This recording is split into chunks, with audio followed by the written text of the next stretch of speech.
Not treating us nice out here in Raleigh. Got lots of rain, but we need it, so it's all right. Today we've got an interview with Tank Littere. Hopefully I pronounced that last name right. But Tank has a podcast, the Tank Podcast, and it's an awesome conversation. They're very well-established podcast, great content. I suggest you go check them out as well. They've been doing it for years, and he's got a great story of how he got his start. And there's some Pat McAfee in there, a whole lot of fandom and trash talking a little bit in there too. So Tank's a great guy. I think you guys are gonna like this one, and it's a great way to go into Thursday. So enjoy this episode. Right. Good afternoon, Tank. How you doing today? Doing great, my man. How we doing? I am good. Just watched a rocket launch and pretty pumped to see that go. So it's a great day out here. Beautiful weather. Can't complain. All right. And so great way to kick things off. Rocket launch. Now let's launch into some fantasy football talk, shall we? sounds good. All right. Welcome to Fantasy Turf War. Welcome to the league. I'm excited to have you in here. You bring quite a bit of experience. But before we talk football, I wanted to learn a little bit more about your show and your background and how you got your start there. So if you don't mind, tell us how it came to be. All right. So I host the Tank Talk podcast, sports podcast show. We stream live every Monday night on YouTube, 6:30 p.m. Eastern Standard Time. So the premise of Tank Talk is heavily influenced by the Pat McAfee show, if some of you are not familiar. The way he's changing sports media right now is just absolutely insane, just flipping it backwards and really just shifting the narrative of how sports are essentially covered. So we see like our coverage of sports. I mean, it's NFL focused, but we try to cover it from a fan's perspective because obviously we have different background than a lot of these sports shows that you see who are like former athletes, former executives and whatnot. So we try to cover it and speculate everything happening in the sports world, mainly NFL, just from a fan's perspective and in a comedic yet informative fashion. So it's entertaining. We like to have fun with it, but at the same time, it's like we do know our stuff.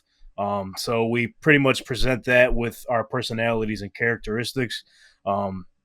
But the way that started was back in 2019, I believe it was. I actually just did the Tank Talk podcast just one-on-one with some of my buddies. Literally, the setup was in my mom's dining room. So that's essentially where we started there. Literally just I didn't even have microphones, man. I just had like my iPhone, had the voice memo on, just chop and shop about whatever the topic was for that day. It wasn't even essentially sports focused back then, but literally just the simple setup, mom's dining room, boom. Nice. That's the best way that's the way some of the best podcasts get started. Is just look, we're already having these conversations. Put something down to record it, and let's just get it going. That's usually how 100%, good ones start. 100%, man. So then, like the next 2 years, I mean, obviously COVID came around, and I actually moved out of my mom's house, so no more dining room set for me for the Tank Talk podcast. So essentially, I kind of faded away from podcasting for a while, but then my former media teacher, Rich Moranto from high school, he had just retired. And one of the cool things about his class was that everything you see now in terms of content creation, like the short form videos, and this is when Vine was trending and everything, literally skits on TikTok and what have you, YouTube, all those videos. We were doing that in his media class when I was at Niagara Falls High School. So when he retired, he wanted to create an extension of his media production class, which we called the studio room back then, the Black Box. He wanted to create just a bigger platform of the Black Box, essentially. So he went and opened Emerge Media Creators Co-op in Niagara Falls, New York. Essentially the creators hub for any content creator in the Western New York area. Wide range from podcasting, photography, all forms of content creation can be held in this media hub. So he contacted me because he knew that I was going to school for digital media and what have you. So he knew that I had a podcast already, and he reached out to me. He's like, "Listen, would you be interested in sort of kicking this thing off and being our first podcast and relaunching Tank Talk?" because I already had the vision of, since I mentioned I was heavily influenced by the Pat McAfee show and I love what he was doing. I wanted to sort of create something with that for myself, but put my own twist on it. So the timing couldn't have been any more perfect. So we were the first podcast to launch out of Emerge. And ever since then, we've been hitting the ground running.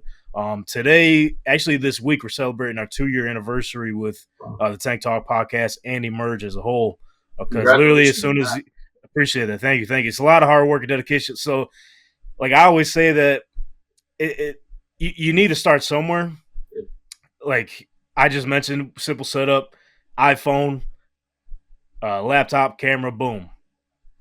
Now we're building in a warehouse building, a professional studio setting.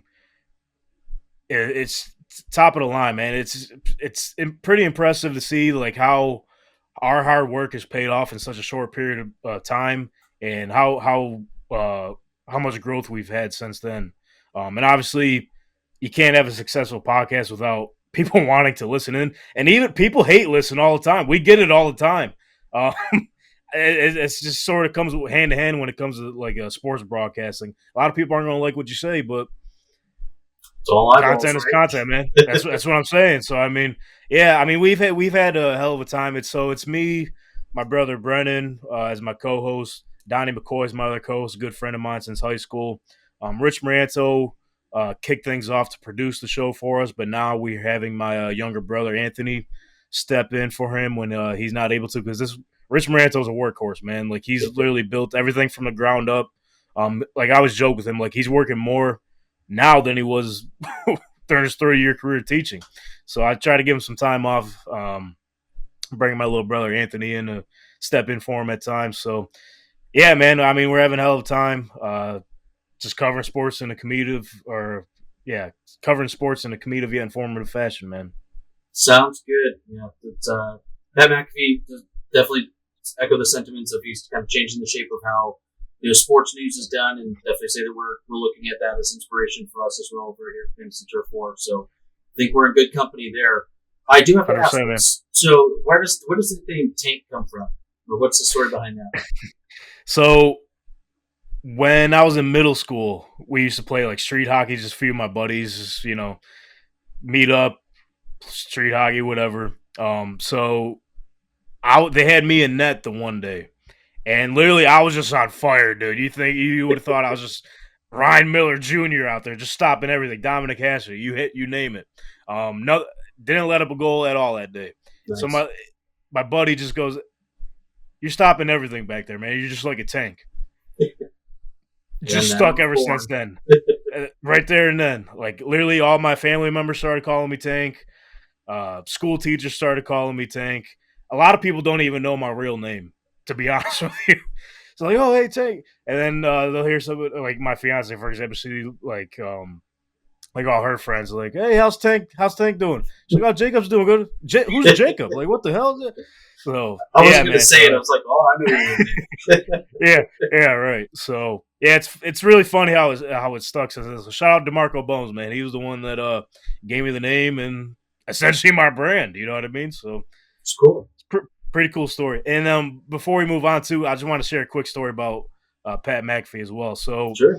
Yeah. Another part of the inspiration to like my journey here in sports media is that I entered in one of his Twitter giveaways, and I actually won. So, oh, nice. Yeah, so I woke up, Cash App from Pat McAfee, $500. I was like, so if this isn't the time to take advantage of this and put it towards what I want to do and my goals and aspirations, then I don't know, like, what else I would be doing. So I put that money towards getting my LLC to start my take the next step into my media production company, and got me where I'm at today. So, I mean, it's very cool.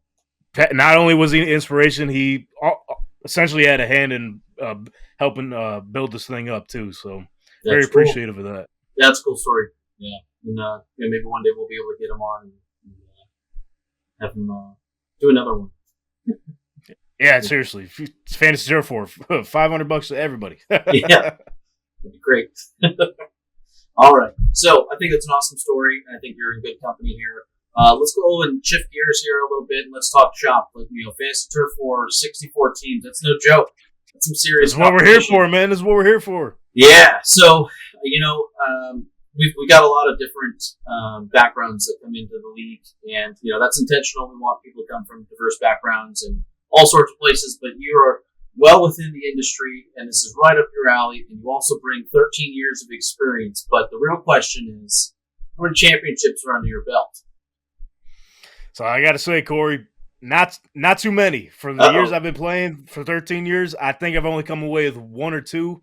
But I'll tell you what, though, I'm always I'm sort of like the San Francisco 49ers. I'm always in the mix, but I just can't get over the hump. So typically, a lot of the leagues you can see me in the top three. I've only came away with the title once or twice out of my 13 years of playing. Okay. Hey, you've at least topped the hill at least once, maybe twice. So that takes a lot. So you at least know what it takes to get there. So yeah, I'll tell you what. Fantasy. Cool thing about fantasy football is no matter how much years of experience you have, in knowledge of NFL football, your team could still be absolute crap. Yeah, that's true. I've been in some leagues where it's some of these guys and girls that come in have no knowledge or have no idea of who plays for what team. Hell, even names of players. They win the league. Yeah. So it all comes down to luck, man. So that's usually how it goes, right? It's the person who knows nothing at all is the one who wins. Never played before, knows nothing at all. They just wanted to be there. We have, I think as of airing or as of the date of recording, we have about 5 teams in the league that have 0 years of experience. They have no idea. No kidding. And I'll tell you what, one of those 5 teams will probably win the whole thing. Right. I joke. I have the reputation for. So I have 6 championships under my belt. Let's go. Playing for a good 16 years, I think is the count. But I'm notorious for going into the playoffs, best record, highest point scored, and then I lose the first week of playoffs. So probably to the lowest seed too, Probably, yeah. That's usually how. Well, yeah. Usually I go in number 1 seed, so I would be losing to the lowest ranked team. So that's how it happens, happens to the best of us, my friend. And I was just going to mention too, that's one of the most intriguing things about this league. It's you're bringing in guys like me that have played fantasy football and have their own knowledge of NFL football and everything. But there's other people that are coming from complete different industries and companies and brands that are coming in to play fantasy football. I think it's going to be fun as hell, man. Yeah, it's shaping up to be something really cool. It's awesome to see all the people that have shown interest in joining the league, and like I said, 64 teams is nothing to shy away from. No. It's a big win if you can win this. Even if you make the playoffs and you talk the top 8, that's a significant achievement. So.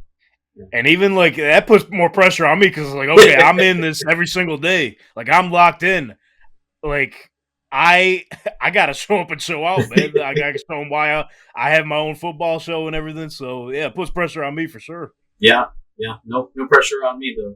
As a commissioner, I cannot play, so I can remain unbiased, which is fine. No pressure. I could talk all the smack in the world. I don't have to play this year, so. Yeah. All right. So you've got a couple championships maybe under your belt, 13 years of experience. NFL-wise, though, you're from the New York area, as we covered a little bit there, but you are a Colts fan, sir. So can you explain to the New York people, what the story is there and why you are not a Giants or Jets supporter? So, living in Western New York, where the Buffalo Bills yeah, they essentially the only team in New York. But as Bills Mafia knows, especially my time growing up as an NFL fan, they were terrible. They're absolute shit. To be quite frank with you. So through the dark days of Trent Edwards, J.P. Lossman, you name it, Nate Peterman at the back end of it. But I couldn't favor that team. So I was a big Peyton Manning fan. As you can see here, I got some memorabilia. I got autograph helmet of his or autograph card of his right there. Nice. He's the reason why I'm a fan in the NFL. So this was around the time they were making the Super Bowl run against the Chicago Bears, 05, 06. So that's when I was like, okay, this is my squad. So ever since then, just stuck with me, man. I've been for the shoe since day one. But as you can see here, obviously, I also got to rep the Bills a little bit, hometown squad. Got family ties in there with the ticket office. So the Bills pay the bills around here. So second favorite team. I'll give them that. But yeah, man. I obviously early fandomhood of the NFL. My team has had essential success, but we also went through some dark days. Coming out of the other side of it right now. After the Andrew Luck thing, it's just been bad luck for 7-8 years. No pun intended. But now on the other side of things, it's starting to pay off with Anthony Richardson. Hopefully, he could have a healthy season. Jonathan Taylor, explosive ass offense. Shane Steichen, his offensive genius coming into play, and I think it's going to start coming together. Yeah, it's been a good couple of years for the Colts, so hopefully they can put something together this year and hopefully come away with big win. I also have the sentiment, right? You gotta rep your home team. Being from Chicago, I support the Bears if I have to pick, but I am ultimately a Raiders fan. So I also now echo the sentiment of some dark days. 2003 was the last time we saw the Super Bowl, which may or may not have been rigged, but we're not going to get into that. All right, we'll leave it at that. I'm a Cubs fan. I've also had to suffer my many years of drought there. But 100 years, right? 100 some years. Yeah, everybody's counting. But 2016 was a good year for us. And it's been entertaining since. I would say so. But hey, Bills Mafia, I'm right there with you. I'm there every home game, brother. I'm right there with you. If I have to pick somebody in that division, I'm going to pick the Bears. If I have to, I think I grew up with the natural hatred of the Packers. That kind of stayed with me. I just can't stand it. I've never had that much of a fascination with cheese anyway. But yeah, I'll support the Bears in the division. But my Raiders are my team. But it's also fantasy football. There's no honor amongst teams like when it comes to fantasy. So like I'll root for Chris McCaffrey on no matter what team he's on, even if he's on 49ers. So I'll tell you what. So like, my buddy is the exact same way. Donnie McCall, who I mentioned earlier, we brought him in as our fantasy football expert. We call him Dynasty Donnie every now and then. Nice. But he's a Bills fan. He's also a Seahawks fan. But how does that square? When they got Russell Wilson, they were dominant for the Legion of Boom, got him with the Seahawks. So And then when that broke up, he's like, okay, Bills Mafia then. All right. But with Donnie, like he's got his favorite players, and even when we're talking on the show, he'll have some hot takes. You can tell what players he likes. Your follow-up question will be, is he on your fantasy team? Yeah, right. Where's the follow the trail? more than half the time, the answer is yes. So there's a little bias when he's talking about some players. So we just keep that in mind during the show. Yeah, and it's always interesting the teams that are like, I'm going to draft all. Yeah, we can hate on them. We'll draft all Packers, which is probably not a good bet. He's like, go for it. Yeah, that's a great idea for you. You should do that. Yeah, go for it, man. Go right ahead. But yeah, if you had a team like the Patriots back a couple years back, then that wasn't a bad strategy. But it usually doesn't work out for you. You gotta play the field a little bit. So. Yeah, interesting. Because like fantasy wise, it's like you're banking on the individual success of the players. Although like you need to, you want to go after players on some good teams, but if you get one of those top end players from any of those shitty teams, you're in a good spot because they're going to get most of the looks. Yep, that's true. Yeah, it's good to know. Like what does the volume look like? I think volume is everything when it comes to fantasy football. If you're a mediocre running back, but you're getting all the attention, you're still going to put up good numbers, But if you're on a pass-heavy team and you're a, best possible running back that ever existed, doesn't really matter for you. Like it's not going to help you. So yeah, it's all part of fantasy. It's part of the game. So. All right. Covered the football aspect of things a little bit. Now let's go ahead and kick it into overtime. It's what we do with every team. Three random, off-the-wall questions. There's no study guide, no preparation here. Question number 1 for you. Do you believe in aliens? So my answer would be yes. They're out there somewhere, and there's one in Indianapolis. He wears number 5. His name is Anthony Richardson. Dude is he's an athletic freak. He is not from this world. You've seen it in the first 5 games. He flashed it a little bit last season. The dude is just unreal. He's built like a linebacker, runs a 4.4, can throw the ball 100 yards. He's an alien. So, but away from football though, I definitely believe like we can't be the only ones out here, right? There's definitely some sort of like, I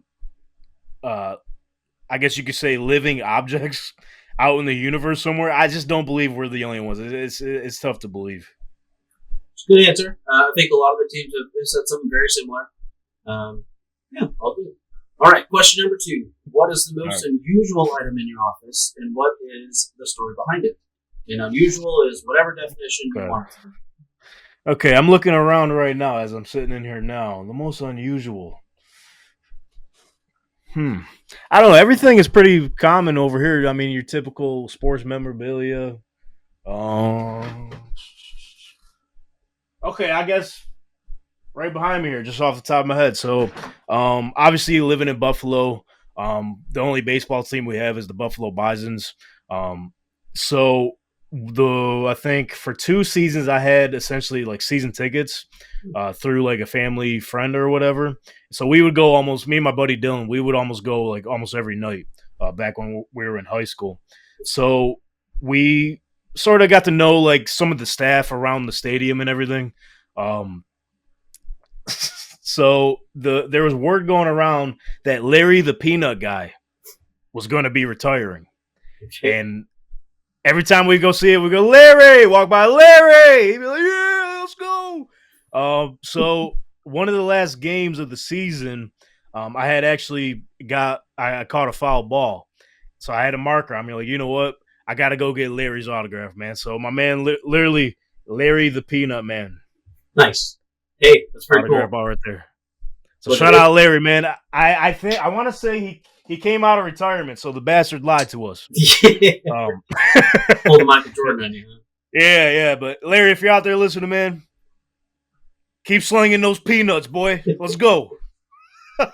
You also got to get with him and make sure that that's a 1 of 1. That really ups the value. It's got to be, because you know what? I kind of threw him off guard. I was like, Larry, you're a legend, man. You're a legend in the city. Need the autograph.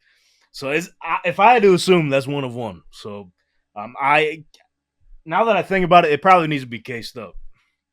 I think that's the only right thing to do. That's a pretty cool story. But yeah, in terms of just like I mean, it's just like even on the opposite side, I got shelf full of other sports memorabilia and whatever. But I think that's the most unique one out of the bunch for sure.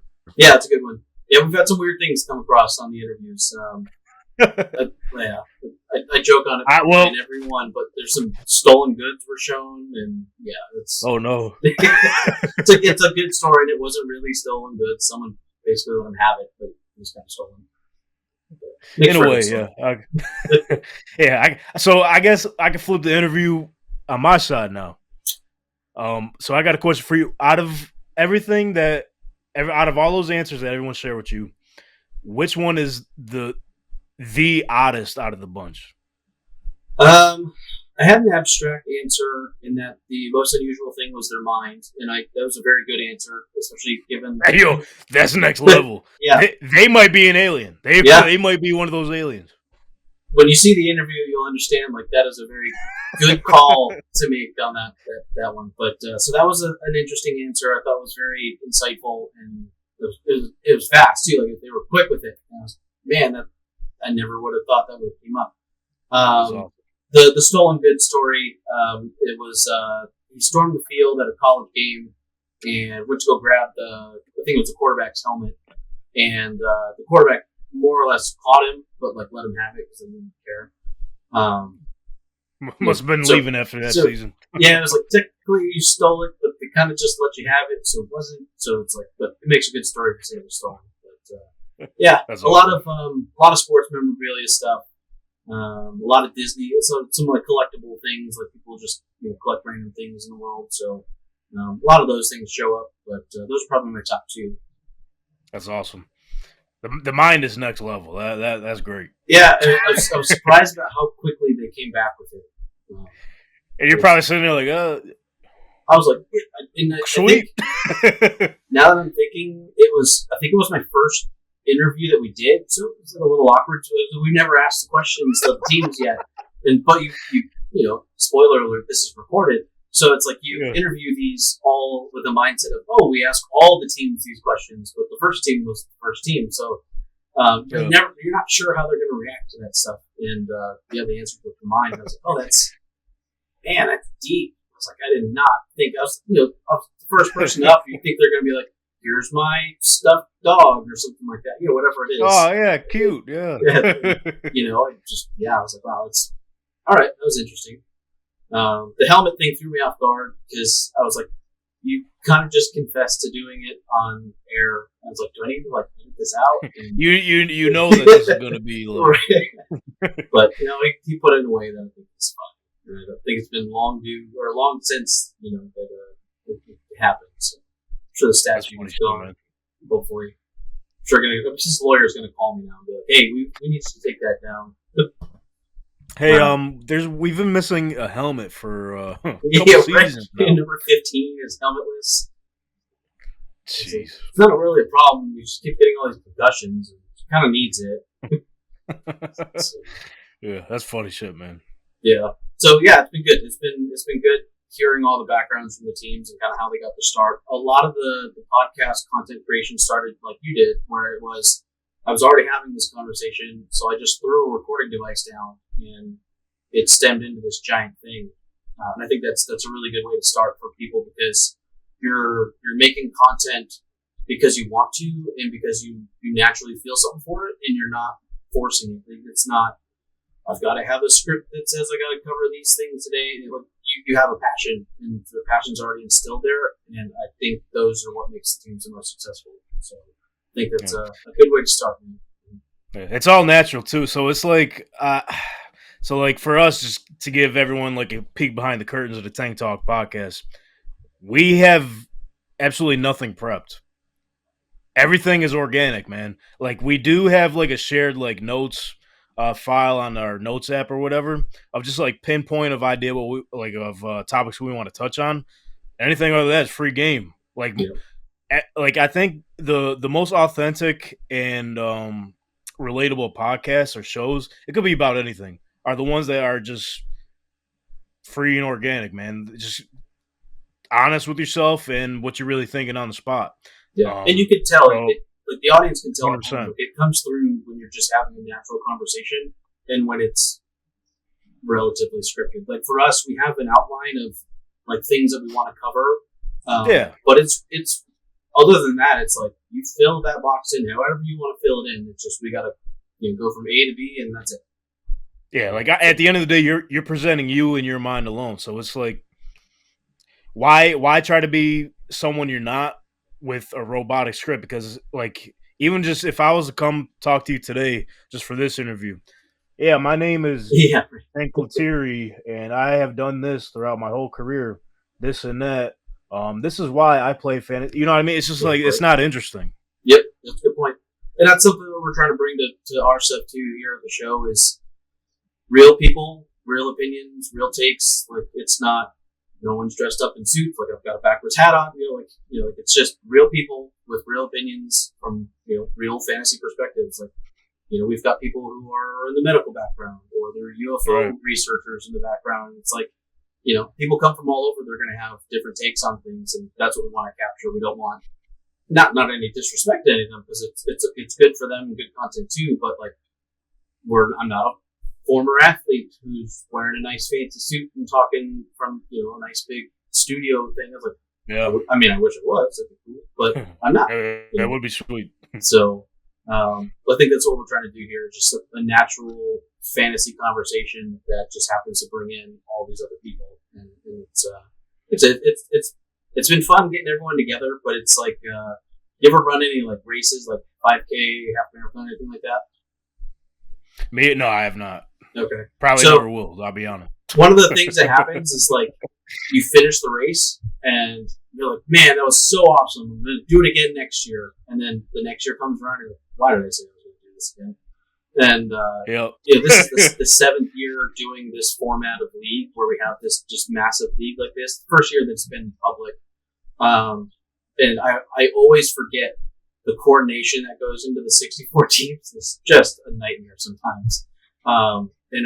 You forget it by the end of the season because, man, this is great. This is awesome. We've got a winner out of all 64 teams. And then you start the next season, you're like, I've got to go find 64 teams again. 100%. Like, I mean, sometimes, I mean, that goes with everything, but even just for like my perspective, like, just with our show, because I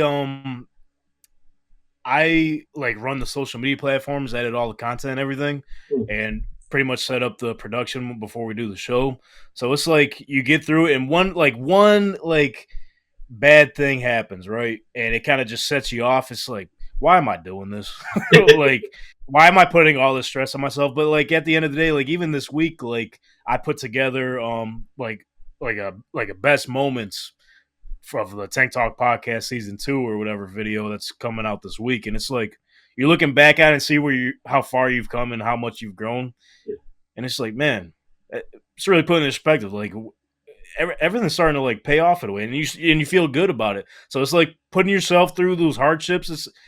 It's all definitely worth it if you just stick with it, man. You know what I mean? So. And I'll, like I'm not even playing in the league, so like I have to love what I'm doing. Otherwise, there's no enjoyment out of it. So I love putting it together. Right. I love being the organizer, the guy behind the chair that's getting everything up and running. And there's no pressure for me to win, so it's even better. And now we've got our own software to do all the math, so I don't have to do math anymore. So that's even better. That's great. hey, less math is always better. Right? Yeah. And so I was like, when those times come up, like coordination. It is what it is, right? That's the case with anything. There's going to be some sort of downside, and that's when your passion for what you're doing and all that stuff. That's when it shines through, and that's what pulls it takes over. Yeah, and it's more than worth it every single year. Even we're recording this in beginning of June, and this preseason is not till August. The season starts September 5th, so I think we're 3 months away from today is the start of the regular season. So like we're not anywhere near actual matchups happening yet, and it's already well worth all the effort that's gone into putting it together just because it's fun. Like again, I never would have thought we would have connected with a UFO researcher or actresses and models or medical companies or fellow podcasters. You never know who's going to come to the table, and just every single person that's come in so far, it brings something different, and it's just so much fun seeing that. And the team names are starting to be a little more creative than just team my company's name. So it's gonna be fun. Team Tank. Hey, I tell you what, over here at Team Tank, we're just strictly business, man. We're coming in, blowing this league up. We're taking over. Yeah, there are some teams that have signed up now that are well into the shit talking business, and so you're not one of them yet. We encourage it to a professional, respectful sense. It's going to happen anyway. Hey, trust me. We'll be in the mix for sure. But we had talked a little bit before we started recording, and there's a little bit of pressure on the sports content industry. Like anybody in the sports realm, like there's this little pressure of like you have to back up what you're saying, and that if you don't at least like make top 8, there might be some pressure there and repercussions. I don't know. I mean. Lose my credibility. Yeah. You know what I mean? We're going to lose some credibility if so we have to figure at least don't have a good record. But maybe there'll be like a smaller title, like there's I don't have a good example off the top of my head, but like there's like smaller trophies that are only, North Carolina teams or something like that. That they win a specific cup. Maybe there's a sport content, sports industry prize or a tournament. Maybe there's something there. I'll have to look into. Okay. But there's something to backing up your talk with, especially your product and your brand. So that'll be interesting to see. But there's some shit talkers coming through. So hopefully the people with no years of experience are like cool with it, to the sense that like they know it's just playful banter and it's all good fun. I I'm down with the shit talking. I say this all the time. My family hates me for it, but I was sitting in last place in a 12 team, 10 team or 12 team. I was sitting in last place going into like week 5 or 6, and I ended up winning the whole thing. And I let them all know that this was not it wasn't my success. It was their fault. And I just laid into them for a little bit. So. You got to. And like the thing with like my background too is like I come from a family where like we show love with hate. Oh yeah. If that makes sense. Like you like shit talking is cool. Like we were raised that way. But also in a respectful way, you know what I mean? Like, cause I mean, the one cool thing about sports is that like, it brings all different backgrounds of life together. But you know, you have like, if for example, you're the Bears fan, I'm the Packers fan. From a football perspective, we're going to absolutely hate each other. But outside of football, we can get along great. So I think that's one of the coolest things about sports. Yeah, as long as you don't bring the jersey into my house, we're fine. Exactly. Hey, it's funny because a lot of people like shit like that. It's like that ruins some relationships. Sometimes people take it too deep, but it's all fun banter, man. It's all fun banter. Yeah. I think there's certainly a line. They can't take it too far. Like when people start throwing fists, like that's probably where the line needs to be drawn. But, I hate seeing this shit. It's just like, dude, what are we doing? Yeah, it's not like me being a Raiders fan. Yeah, sitting here in North Carolina is going to make a difference on the field. I'm like, well, I have control of it. So, and like that's one reason why we started our show too. It's just like people have started to take sports too seriously. Like even the fan, like there's passionate fans out there, and there's nothing wrong with that. But when you get to a point where you're saying some things that like the players don't even like, the players are like friends off the field, and like if you tell me you're a Justin Jefferson, or I'm sorry, like a Justin Fields fan, and I'm a Jordan Love fan, it's like, okay, I don't want to fucking talk to this guy. He's a fucking scumbag. You know what I mean? So it's like some people just take it too far. Yeah, they really do. Sports are meant to be fun, man. Yep. Yeah, it's got to stay fun, otherwise it loses its point, and then things break down from there. So I think we share that. So this is good, man. Where can people find out more about Tank Talk, and where can people find you? Yes, sir. So we're pretty much everywhere in terms of Tank Talk. So you could head to our website, www.tanktalkpodcast.com. Stay entertained yet informed with everything happening in the sports world. You can follow us on all of our social platforms. We made it easy for you at TankTalk_pod on all the platforms. Subscribe to us on YouTube, Tank Talk Podcast. We're live every Monday night, 6:30 p.m. Eastern Standard Time. Post content on a daily basis. So, that's where you can find us, man. And hopefully you guys follow along and join us on this journey, man. Heading into season 3, going to be the greatest of all time.